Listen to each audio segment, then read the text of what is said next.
Hey everyone, it's Sean O'Connell, the managing editor at CinemaBlend, here with Hannah Saulic to discuss some of the latest happenings.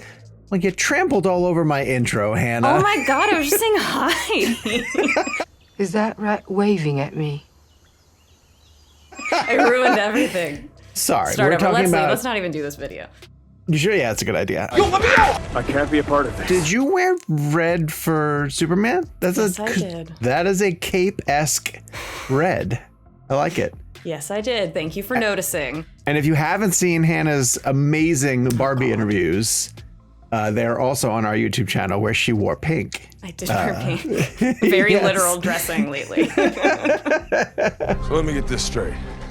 You do dress like a bat, like an actual bat. We wanted to get on and discuss this because, surprise, surprise, DC fans are mad about some of the stuff that's going on with Superman Legacy. Some DC fans. Some DC fans, that's fair enough. So Hannah, why don't you kick us off and tell us what has happened in the world of Superman Legacy, and then we will weigh in with our opinions. Yes, okay, so we got a whole bunch of new castings, which I think is super exciting. So we have Nathan Fillion, who was cast as a Green Lantern, Guy Gardner. We got Isabella Merced, cast as Hawkgirl. We got Edi Gathegi as Mr. Terrific, and Anthony Carrigan as Metamorpho, and I love him. I don't know if you've watched Barry. I watched a lot of Barry. I haven't seen the whole thing, but I do like him. NoHo Hank, like A+ character. I'm obsessed with him. So I was super excited about that one in particular. Yeah. But yeah, people are basically mad about that because there's a concern that because there are so many characters from DC Comics in a DC Comics movie.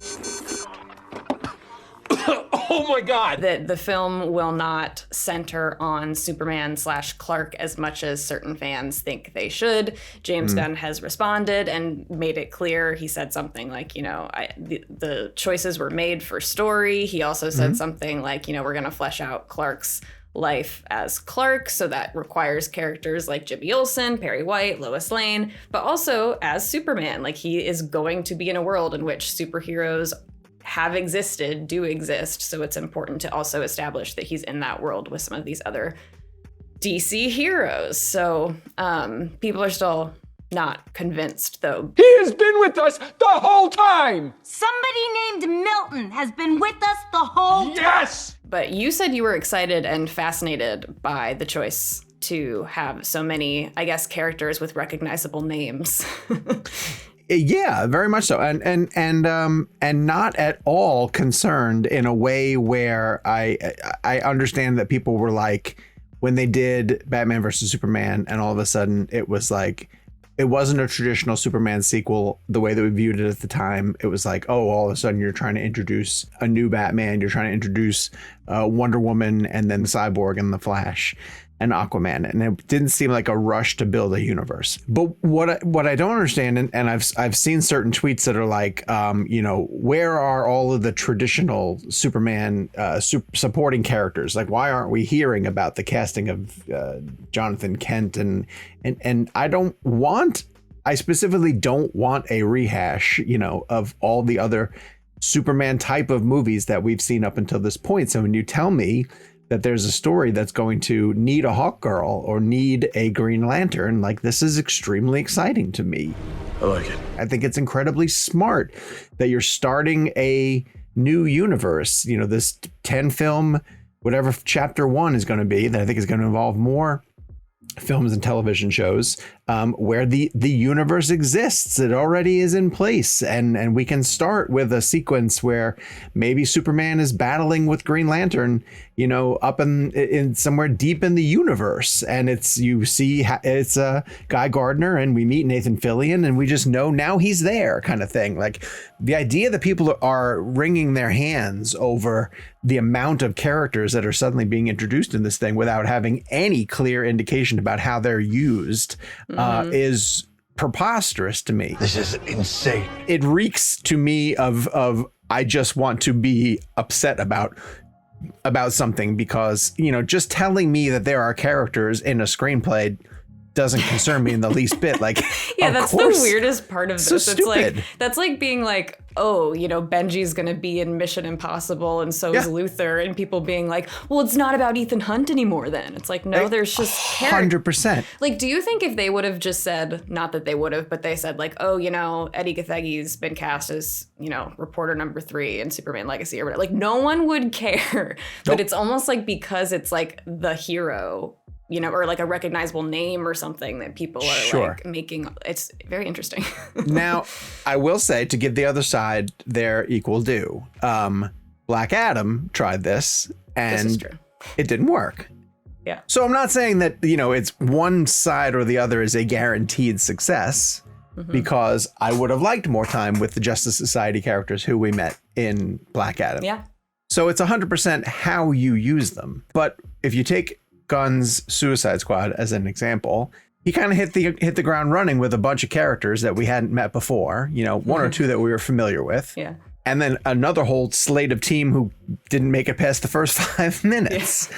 So he has been known to do irreverent things. And I'm not saying that he's going to kill off Hawkgirl, or something stupid like that. But I'm just saying that there are scenarios in place where these characters could be a part of a scene, or like, who's to say that there isn't a Hall of Justice, scene where Superman has to go by there at some point because in the middle of whatever mission he's trying to figure out. And these characters who he's talking about are there already, kind of thing. Yeah. And one of them goes to help him, but the other ones stick behind. I mean, they're just there. They're part of the universe, and I think that that's fine. We gotta calm down. Yeah, you make a very, very good point. It's like people are almost inferring that they're going to be like main characters instead of just like, oh, this person is like in a scene for maybe a few seconds. And I don't know that I've ever seen a James Gunn movie where I've thought like, oh, that, script didn't really give enough time to X character. Like, I've never felt like his movies are overstuffed in a way. And like, you know what I mean? Like, so and I'm the Guardians not movies, well, maybe Guardians Volume 2. The end of Volume 2 gets to be a little bit heavy. I am Groot. But so here's a name that I haven't heard yet that I'm really glad that I haven't. Lex Luthor. I don't think we need, I think we're going to get one. But I don't think we need Lex to be a driving force of this new Superman movie moving forwards. Try another villain. Okay. The new Blue Beetle trailer, there's like a LexCorp building in the back. Oh no. And Is so there? I was like, yeah. And I know James Gunn has never said anything about Lex. He's like, even on a podcast, he was like, who said that Lex is even in my movie? But like, I have a feeling Lex is in his movie. Interesting. But yeah, I mean, if he's not the main villain, that's because with all of the casting, it was like, oh, well, then I guess Nicholas Hoult is, if he's not getting Superman, he's probably up for Lex. And but James Gunn never really came out and said he was casting Lex. No, he has not. He never even said that he was including him. But it just feels like, so, Hackman played Lex for multiple films. When they brought back Superman Returns, it was Kevin Spacey.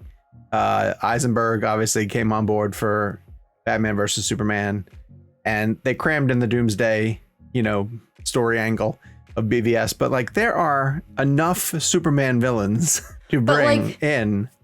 I totally agree with you, but what if Lex is just like in the newspaper in a shot? Like, what if he's just again there, but not necessarily the villain? Because Lex is around. Of course. And I mean that in Man of Steel, how they peppered in, LexCorp references and Wayne Tech references, where you were just like, oh, okay, well, they're part of the universe, and I guess we'll see them at some point later. Now you're safe. The other interesting thing this casting news raises is Nathan Fillion was the detachable kid in James Gunn's The Suicide Squad and is now appearing in Superman Legacy as Guy Gardner. Some people are taking this as a clear indication of like Superman Legacy is a hard reboot on the DCU. I don't think that's the case, but it does kind of signal to me that maybe James Gunn just really does not care about anything that has previously happened. He's going to take what he wants to take and work with the actors he wants to work with, and whether that be, keeping John Cena as Peacemaker and that cast and that storyline. Like, I don't think he's so concerned with the rules of what came before versus what he's doing now. What do you think? I think you're right. I think you're right 100%. I think he's, and he's allowed to do this, making up the rules a little bit as he goes. And it stands for what? stands for me. Because hasn't he just recently said like Blue Beetle is the first official DCU, like going forward, you know, he will continue to be Blue Beetle in this universe. And Has not said that about Aquaman. No, he hasn't. And then we do know that Peacemaker season 2 was already in development and underway, and he has the Waller show too that had been announced. So I think he's going to pick and choose. Now, I don't think T.D.K was a big enough character that people associate with Nathan Fillion, you know, that they could be like, well, hold on a second, that looks just like T.D.K. That seemed to be also, just a there are running joke. doppelgangers in real life, you know? Yes, exactly. People tell me I look like Brad Pitt all the time. Exactly. It's exhausting. Some have said you look like Amy Adams. I've heard that every once in a while in the comments below.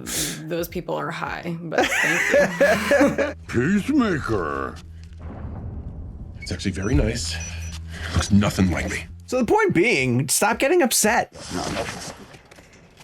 We're 2 years away from this movie happening. We just got a Superman and a Lois. We haven't even spoken about how we feel about the casting of Superman and Lois, have we? We made a whole video, Sean. Did we really? Yeah. I should watch our stuff more often. I'm only laughing on the outside. If you could see inside, I'm really crying.